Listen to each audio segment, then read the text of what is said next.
roll, Mike. Good evening. We're here tonight for the City Council Public Safety Subcommittee meeting, April 7th, 2015. Mr. Clerk, please call the roll. Chairman Rock. Here. Councilor Belanger. Here. Councilor Mercia. Here. 3 present. Once again, good evening. Joined by City Manager Kevin Murphy, as well as Police Deputy Deb Friedel. Tonight's agenda items: update regarding the Lowell Police Department policies and procedures for upcoming spring and summer months. I know we were briefed a few meetings ago in executive session, so I'm glad tonight we can speak to the public with the various neighborhood leaders here and people watching to what the Lowell Police Department's plan is going forward. So without further ado, Deputy Friedel. All right, I have a slideshow here. Let's see if I can get this to work. A couple of, hold on, there we go. We'll start there. So this is sort of to update you about, everyone should be aware that we do have a gang unit, and it's presently assigned as part of our special investigations section. And we've discussed in the past the nexus between the gang violence in the city, the gun violence, and the drug distribution trade. So it made a lot of sense to sort of start there, have the gang officers assigned to this investigative unit to build some of their sort of their skills in terms of running investigations and learning how that nexus fits together in the city of Lowell. So now as we approach the warmer weather and the weather is finally broken, and as we know, traditionally we always see a bit of an uptick in some of the gun activity and the gang activity in the city with the turn of the weather. I think we're already starting to see some of that, so we're gonna change how the gang unit is deployed for the summer months. So what you'll see there is that we are going to, I expect within the next 2 weeks, assign several of the detectives from the Special Investigations section to patrol operations. They will be joined by at least two additional officers from the patrol force. They're going to report directly to Deputy Superintendent Ryan, because he's in charge of patrol operations. And they will be in this assignment I anticipate, for at least the next 6 months, which will essentially carry us through the good weather. We do, oftentimes see seasonal shifts in this later in the year, and then we'll reevaluate what their assignment is at that time. We're going to take a look at it as we move forward and see whether we need to continue that strategy during the winter months or whether we can change things slightly. But anyway, we will evaluate that later in the season. But for the spring and summer and into the fall, we will have these officers working with, they will actually have 2 supervisors. They will have a lieutenant and a sergeant working with them. The plan is to have a presence out there every day of the week, and so they will always have a supervisor on duty with them. They will be actively engaged with the patrol resources that are out there, so they will work closely in all the neighborhoods of the city. They'll be fluid. They won't be assigned to a particular sector. They'll be able to move about the city. This is a plainclothes assignment by design. We want them to have the ability to still be able to do surveillance and to be able to interact or move about or do their work more easily. Again, they will be it's fluid, it'll move quickly. Their purpose is interdiction out on the streets. They'll be doing enforcement activities, and they'll also be developing intelligence while they're out there. You see on the second slide where we talk about the role of crime analysis. We've just recently completed the reorganization of the crime analysis unit. They used to be housed together in one location away from police operations.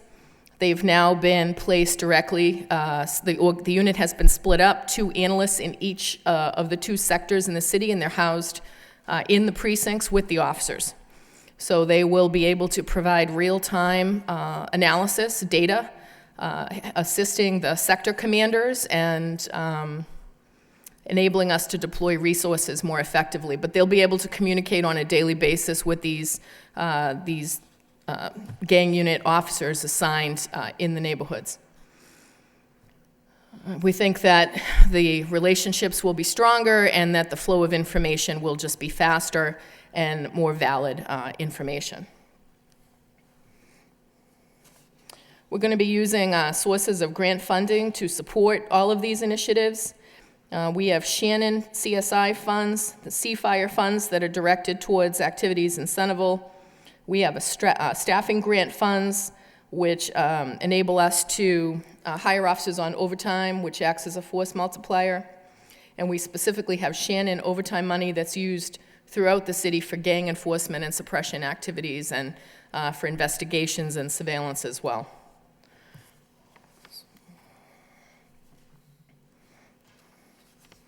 We also plan to use some of that overtime to ensure that we have the gang unit operational 7 days a week as we move through the summer months. So it's also our belief that by bringing in, so now, as I said, you've got some officers that have been trained as detectives, and they will go with the unit to this assignment, but we're also going to bring in some patrol officers, so this will be a good opportunity for some of those very active. We've had a lot of interest in this assignment already. It's already been posted, so we should be filling those positions either at the end of this week or the beginning of next. And we've had a lot of interest, and this will be a very good training opportunity for those officers as well. So I think it's going to be a nice collaboration between the investigative function and the patrol function. Yep. Go back one. Come on. There we go. So let's see. Take a look at that up closer. I apologize, it looks small there. Let me look at it myself. So on the SIS, that's under investigations, that's the special investigations section. And they will still continue to target quality of life crimes. They will partner with the Mass State Police Drug Unit, as we have. They will be focusing on high-level narcotics enforcement. So the work will continue back in the narcotics unit, the SIS side. So remember I said we had both gang officers and narcotics officers there. They will remain active and continue all of the narcotics work that's currently underway.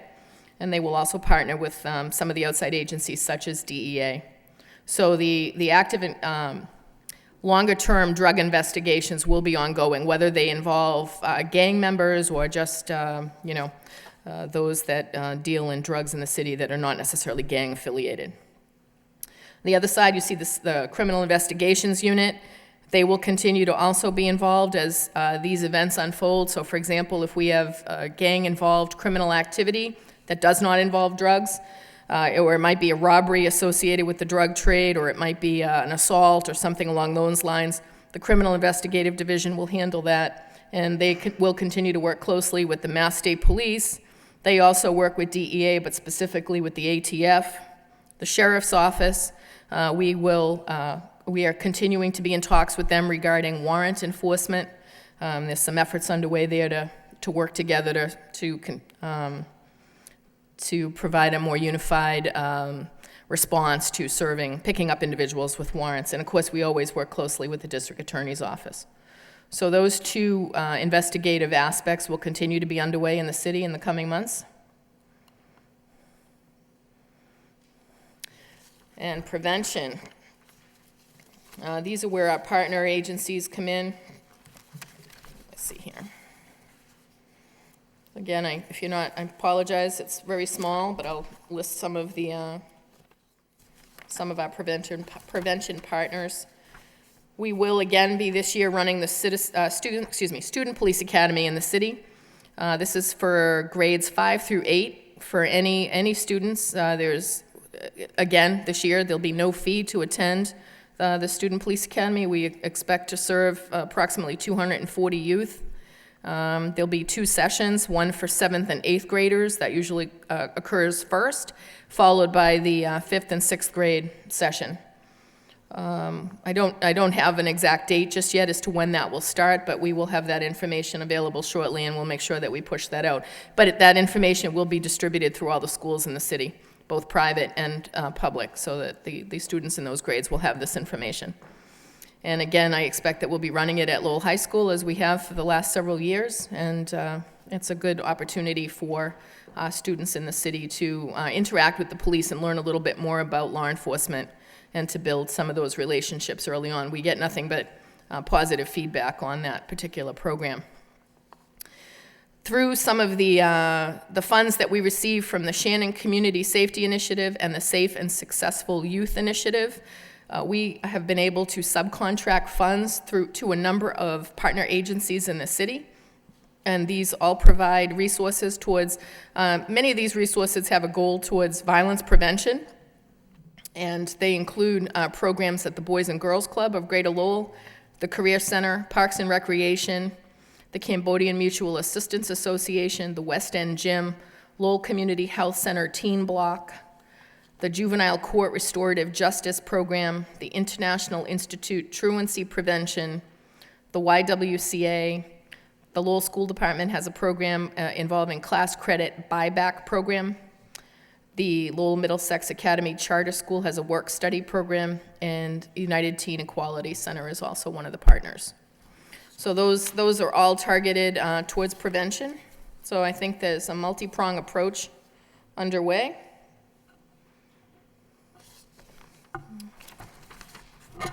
So let me just highlight a couple of things here regarding investigations.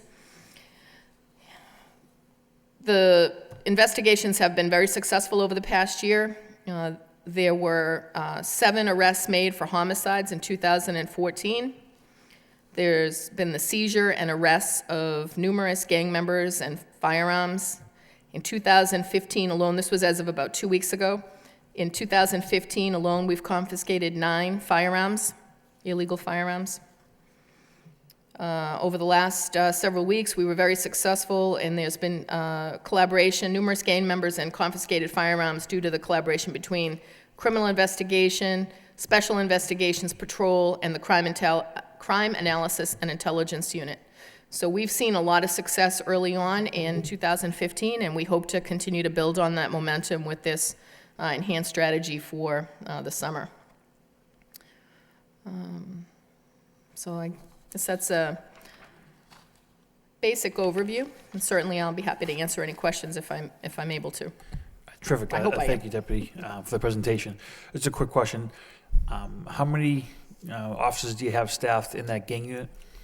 I believe there's going to be 6 officers, and as I said, 2 supervisors for those 6 officers. And they will use overtime funds to bring in additional officers as needed, to ensure that there's constant staffing. So I think that the plan is 6 full-time officers to start with. And again, I think that we're going into this with the idea that we can reevaluate this at any time based on our needs. It's fluid enough that we can make those adjustments. But we felt strongly also that there needed to be, because of the nature of the work, and it's clearly, you watch the news in Boston recently. That was a gang officer that was out on the street, if you will, that was shot during an encounter. I mean, it's fast-paced, it's serious work, and we want to make sure that these officers have the resources that they need and the supervision oversight to assist them in their work, and so that everybody's successful and safe, and that we can change this as necessary to respond over the coming months. And so also with the new detectives partnering up with the patrol operations, that's going to be early evening, late evening, into the early morning hours? They'll be out there they'll be out there every day, probably during the evening hours. But again, if there's a reason to bring them in at a different time, whether they need to be here into the late, early morning hours, whatever it may be, again, there'll be a consistent presence out there in the evening hours. But again, we can adjust that and or keep them over longer if necessary. Great, thank you. Councilor Mercia? Thank you, Mr. Chairman. Deputy, do we have any facilities for like truants, like young people that are underage that are outside, riding bikes in the nighttime after 11? Do we have any? What do we do when we see these kids riding bikes? I'm certainly sure they're not going to grandmothers, but do we have any facility, or what do we do when we see this? Because sometimes they use children to maneuver their drug activity, and Well, I think that about the best that we can do right now, based on the laws that are available to us, is to, we could certainly make contact with the parent. It's going to depend on the age, the time of day. This might be a situation where you've got someone that's a little bit too young to be out there at that time of day unsupervised. It may be the type of situation where we're filing a 51A with the Department of Children and Families, or, we can reach out to the parents, do you know where your child is? We may find out that they're a runaway. We can it depends on the circumstances, and then we can assess what action we can take. There's been some changes to the juvenile laws and so forth that, make it a little bit harder for us to sort of take people into our custody, if you will, for certain simple offenses where they're out after hours, or maybe they're a chronic runaway, things like that. But doesn't mean that we're not going to try to problem solve and figure this out and address the situation. Great, thank you. I also want to just thank Council Samaras for being here this evening as well. Council Belanger. Thank you, Mr. Chairman. Deputy, thank you for the presentation, and I'll start by saying that I think we've come a long way. We are far more prepared this year, entering the season, if you will, as the weather breaks and activity picks up, than we were a year ago. A year ago, we had the chief was incoming. He was on the job, about 4 or 5 months, and a lot of the units within were a little bit of disarray, and the gang unit being one of them. But we have far more stability this year than we did a year ago, and I know I'm a lot more comfortable right now than I was, April this time last year. So I think we got a great strategy. We are ready. So let's, it's all going to be dependent on how bad the activity is, where it is, when it is. I understand, but you see, we got moving parts here that are accessible and can, go to where the action is. So this is great to see. But a couple questions I do have is, how about like traffic enforcement? There's nothing. Is that like some of the investigation partners? Is that going to be coupled with them, say? Because I thought that was very effective last year. I know we got a couple of gun runners from, I think, Maine that on random pullover in the Highlands on Stevens Street, and there was weapons, drugs, and everything just doing. So how are we doing there? Yeah, I didn't mean to exclude anything to do with motor vehicle enforcement. That's, as people know, we have a fairly large-scale presence out in the city doing motor vehicle enforcement. Obviously the original sort of idea behind it is to reduce accidents, reduce, significant injury accidents and so forth. There's been success in using high visibility patrols, a lot of, not necessarily citations, but a lot of educating people in high crime areas. It increases the visibility. People see, as we all know, they like to see a police officer, the marked vehicle with the blue lights on, highly visible. So we specifically put, it's called DDAX, is the acronym, but we put patrols out there specifically taking into account the time of day and the location where high crime activity is occurring.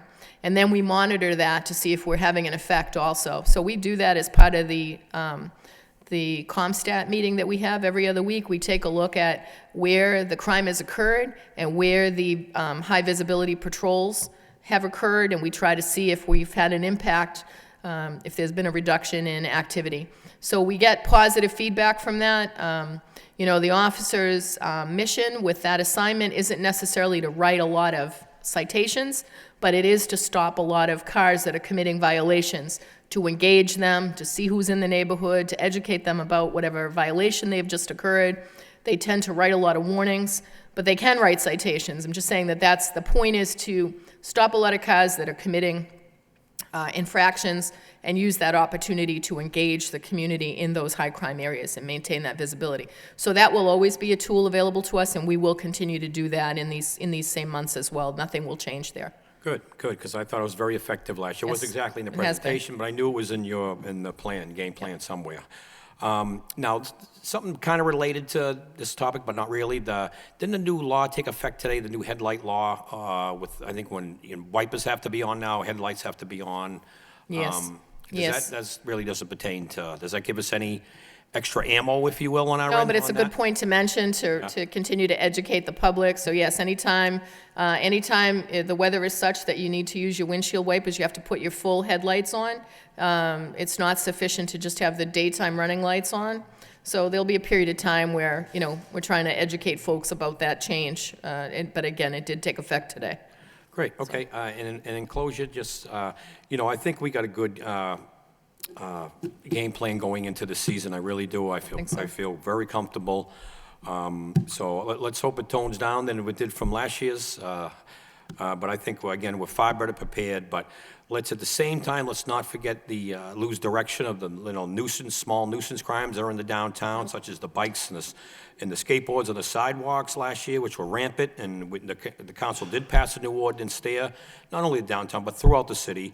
Let's not lose sight of these small nuisance crimes, too, at the same time, while we're focusing on the big picture as well. So appreciate your efforts, Deputy. Thank you very much. Great. Thank you, Councilor. Councilor Samaras? Thank you, Chairman Rook. Deputy, thank you for the presentation and the plan that you have for the upcoming year, or for the summer. You talked about a lot of arrests being made. Do you think that that's sending a message to certain groups? Because of that activity, because of the extra push, and you made a number of arrests, do you think that element gets the idea that something's going on and perhaps it's not a place to be? Well, one would hope so, but, my years of experience will tell me that some will not listen no matter what you say to them.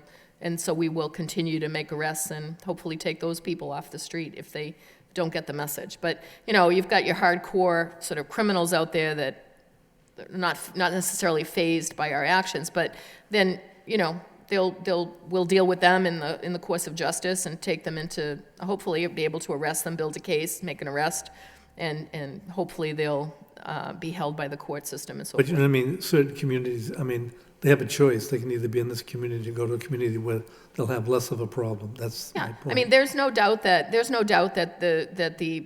that many will take heed by the presence out there, and it will disrupt their criminal activity, hopefully, when there's a risk that their car is going to get stopped or they're going to interact with the gang officers. They may be less likely. Certainly, we hope that they're going to be less likely to be carrying firearms, that we can deter that because there's more of a concern that we might actually stop them and find the gun, and then maybe they're concerned about the ramifications of that. So, of course, I would like to think that the majority of them will be disrupted enough that maybe they'll take their business elsewhere, yes. But again, we'll have to deal with the ones that, will continue to There's no push guarantees, forward. but I'm talking about what type of message do we send? Yep. Your officers have been doing a good job at the neighborhood meetings, showing up and giving the information that's necessary. But when you talk about these hot areas or these action areas where there's a higher level of crime, and do you interact more with the neighborhood community in those areas to make them aware of what you're trying to do? Well, yes, I think that there's some folks here from the neighborhood groups this evening. I'm sure they can speak to that when the time comes. But, the two sector commanders are very much involved. They now have lieutenants that are also responding specifically to the issues in their respective geographic areas. The officers, we have directed patrol officers who work specifically in those geographic areas. So I feel like the knowledge level is very strong with the personnel, that it's consistent personnel in their neighborhoods. Mm-hmm. And so I feel that from what I'm seeing, that the captains are very much engaged with the neighborhood groups, and I know that I see some of the emails, some of the email instructions that are going out from the lieutenants to the troops beneath them, and it seems that there's a strong engagement, and as you said, that I think it's important for us to involve more people at these neighborhood meetings so they get to meet and hear from the residents directly about what the impact some of these issues are having on their quality of life in their neighborhoods. I think communication, from everybody I've heard, communication is very, very important. The only other concern that I have is, okay, we talk about the hot spots, in the city, and a lot of your force will have to be put into those areas. But what I fear is, especially in drug sales and things like that, you do know they go into all neighborhoods. Sure. And they go into streets that you'd never expect any type of crime to happen. But that's where the drug transfers are being made. What are you doing about that, or what can you do about that? I mean, it's the entire city, but it is a real issue regarding drugs. I mean, people can look out their window, see two cars, and it's just unfortunate. It's in all the neighborhoods. It's usually quick on-street Yeah. transactions. They don't stay long. They do their quick transaction and they move on. So unless the officers are there in that moment, they're not oftentimes able to get there in time to impact it. But,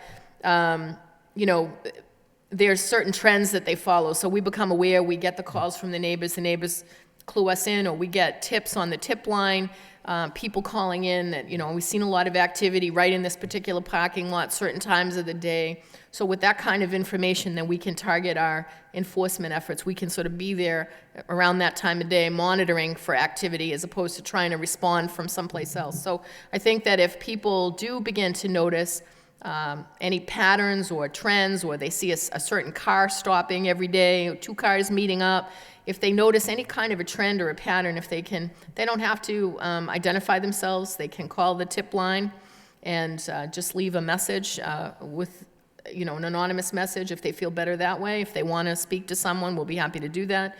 But the more information that we can get to sort of target our resources, the better.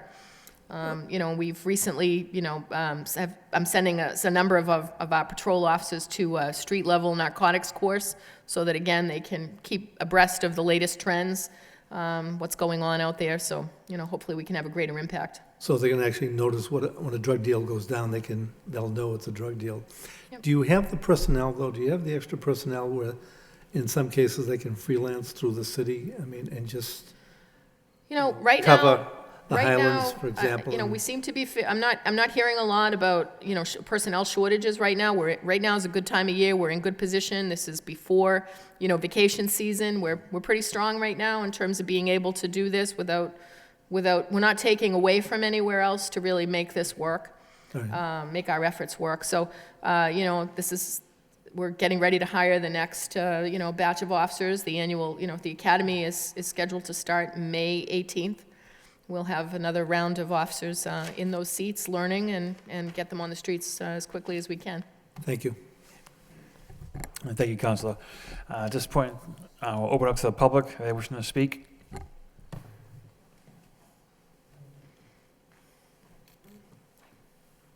On this loud mic, is it on? I think. I'm Susan Purdy at 172 Middle Street, and I'm co-chair of the Lowell Downtown Neighborhood Association. Thank you to the committee. Thank you. The LBD has been doing a wonderful job downtown. And I apologize, Councilor Summers, if I've re-asking a question. I missed a portion of your question, so let me ask it again. You've done such a good job in downtown, but we know that summer or warmer weather brings more problems between midnight and 2, 3 a.m. And what is your plan to answer that when we have more people congregating on the streets as the restaurants and bars close, to keep the rate down like you have during the winter? You've really kept a close handle on it. Okay, well, nothing's going to change. You will have the additional resources down there in the downtown area. Again, we're not talking about changing anything else or taking any resources away from anywhere. We have, we've sort of set aside resources internally to make sure we have the funds to put officers in the downtown during the busy hours, during the bar, when the bars are busy and bar closing time, when things tend to increase. So that will continue. There'll be no adverse impact there. And more attention to the garage because it's warm. We don't have to get to your car so quickly. Yeah, I mean, we all know the warm weather, people tend to linger outside as well, and especially after they come out of the establishments. So, the routes in the downtown, so the officers that are assigned to the downtown on a daily and every shift throughout the day, those are priority routes, so you will always continue to have an officer down there. Mm-hmm. And then we will supplement on the weekends with additional resources to bridge the bar hours as our shift change and so forth. So you'll always have a presence down there over the shift. Great. You've done a great job this winter. We appreciate it. Thank you. Thank you. Thank you very much. Thank you, Susan.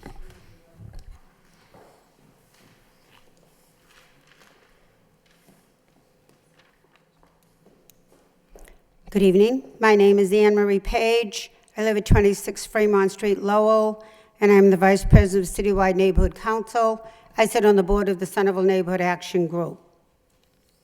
We'd like to thank the city manager for taking time from his crazy Tuesdays to come and to be here, because this Public Safety Subcommittee is very important to us.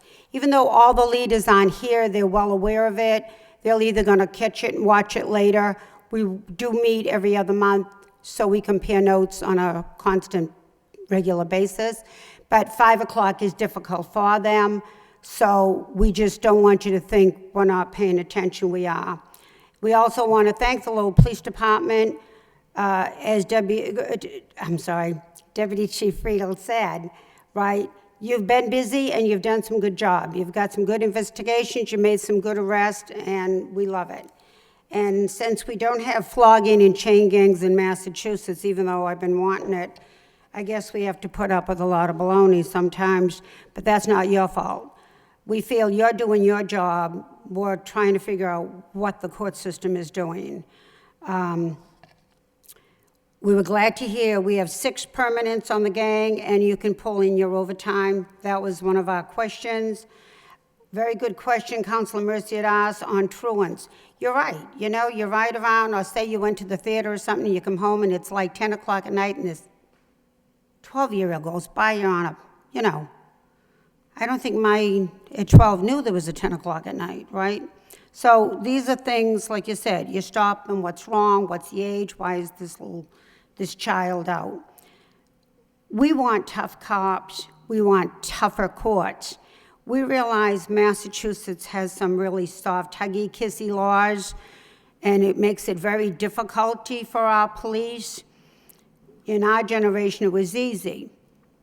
The cop picked you up, you got a clip on the back of the head, you got home, your father gave you a clip on the back of the head, and your entire crime career ended in like 3 hours. It was all over. But now they tie the hands of the police, and you have to be very sweet and very nice and this isn't working. We need to let our cops be a little tough, and we need to have these courts be a little tougher. I think you really need a few nuns over there instead of some of these judges. As far as the neighborhood meetings, very good communications. Our captain comes in, I don't know if he's on his time, or your time, but he's there. And he fills us in on what's going on and what's happening. That means a lot. We also know the snow is gone, so now that they're out, they're full of vim and vigor, so you're going to be busy. We are very happy with our new precinct on Bridge Street, and that is a good thing. We have a few issues on Bridge Street, if you want to take some notes, or I'll leave them over. First question we've had is what happens when the C-Fire grant stops? We have a lot of cops over there, and we love it. I always said I want to come out the front door and trip over a cop. That's my idea of the perfect world. But we're concerned, and I have been asked by several, what happens when that C-Fire grant money stops? Then what happens? And we realize that everything we want costs money, but that's a girl thing, you know. So, but another thing on Bridge Street, we're seeing a lot of young, I don't think the word gentleman is what I'm looking for.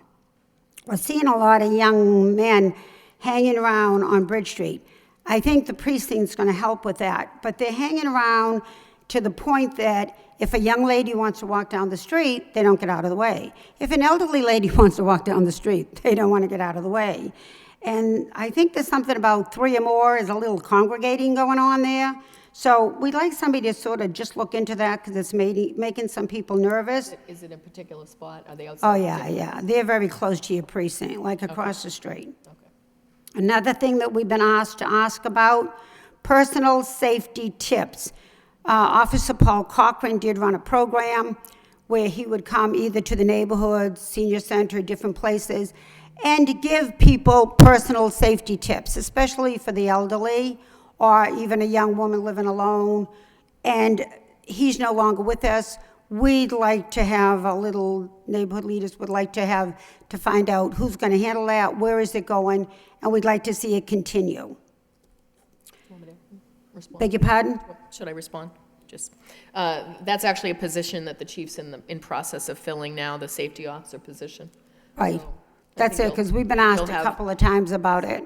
Well, we can, if you needed someone to address a group, or we can make someone available. Right. You know, there's plenty of people that can just sort of speak on this topic. Right.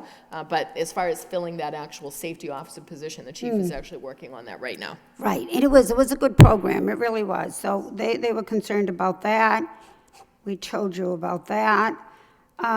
Again, our big issue, we have little things. I had a young lady today say to me, she came over the Bridge Street Bridge in her car, heading into Centerville, and 3 panhandlers were right there when she stopped for the lights. She was quite uncomfortable, pushed the lock button on her door.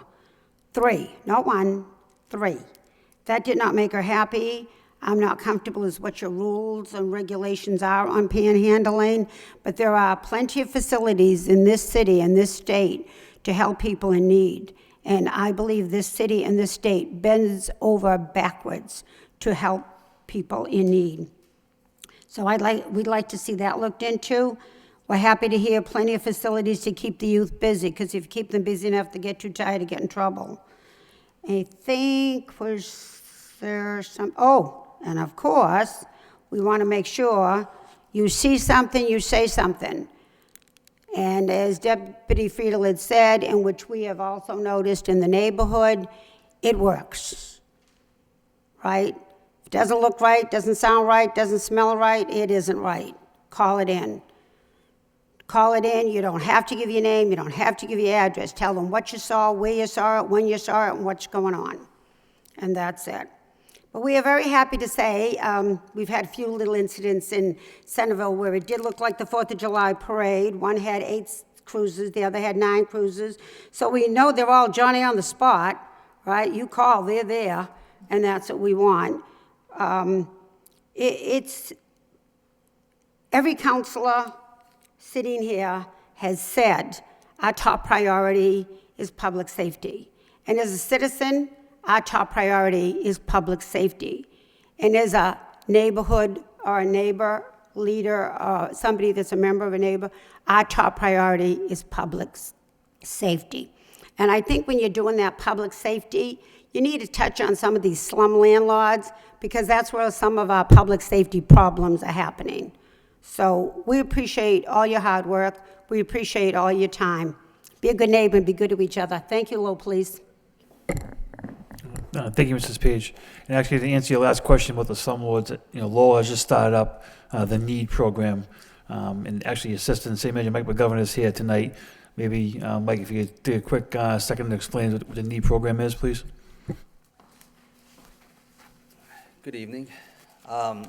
As Councilor Samaras and Councilor Rourke, we were at a East Pawtuckaville meeting the other night, and I kind of explained the new program. Sean Shanahan and Eric Slagle, they were in here, I think, a few weeks ago to talk about the NEED program. And what we found here in the city is that you have a problem property task force, which deals with the priority properties from the police department, the shootings, gang-related buildings, drug-related issues that are going on in some of these. But what we also found is there's kind of a mid-level group of properties and landlords that we find some serious problems with here. And so what Sean Shanahan did when he came on board as a new building commissioner, he got all of the inspectors together, and they ended up taking a look at the landlords that have the most calls, and they put them together, and they came up with a list of about 12 landlords throughout the city that are what we call frequent flyers, the most violations. And so they've been scheduling meetings with these landlords. As a matter of fact, we had a session today. It was our second one. We had 3 landlords in, and basically what we did is we tell them that this is your warning, okay? Going forward from this point, every time that an inspector goes out to one of your pieces of property and they find a violation, it's $1,000, all right? They go out to a piece of property and there's 5 violations on that property, it's $5,000. And they begin the process through the courts also. So like I said, we had 3 landlords in today. We had a landlord in last week as well, so we have 8 more to go through. But it's a pretty comprehensive plan. We had a test case up in the Highlands section of the city, and that was, I would say, probably back in October and November, and this is where it came from, was this case up in the Highlands section. And really, we haven't had one call back from the neighbors in this area. So, knock on wood right now, it seems to be working, and hopefully it can translate into these 12 that we have here, these real problem landlords that we have here in the city. Great, thank you. Anybody else wanting to speak in public? Councilor Samaras? Thank you. Deputy, when Mrs. Page talked about some of this, people hanging around, I noted last Friday, as a matter of fact, I'm coming down Bridge Street from Drake at approximately 10 o'clock, and in truth, I thought something was going on. I saw so many people, or youngsters on the sidewalks, that I literally turned around and drove back to see if there was something going on. So I think that has to be looked at, and perhaps every neighborhood that's like Bridge Street, Couple Square, as the warm weather comes out, because I think they were just claiming territory. Well, one of the things that has evolved in recent years downtown is you get a lot of the youth making their way into the downtown, and they seem to be intrigued with the activity going on there, so they almost gather and watch the, you'll see the younger people that are too young to go into any of the establishments sort of watching, just sort of being nearby those that are old enough to go into the clubs downtown and so forth. So it's an interesting evolution, but I do agree that you'll see a lot of young people beginning to gather into this, again, as the weather has suddenly improved enough for people to be out and about. You see an initial, spring fever, if you will, I don't know, everybody comes out, and then it'll hopefully subside a little bit. But they're aware of that, and I'm taking notes, so I will bring this to the captain's attention to direct resources and let him know your concerns. Yeah, great. Just to piggyback on Councilor Samaras, I know Susan probably agrees. We do see a lot more police downtown all hours of the night, so that's terrific. Anyone else wishing to speak? Councilors? No? All right, I get a motion to adjourn. Second? All right, Mr. Clerk? Chairman Rourke, Yes. Councilor Belanger, Yes. Councilor Mercia. Yes. Great. Thank you all for being here, and we'll see you next month. Deputy, thank you very much.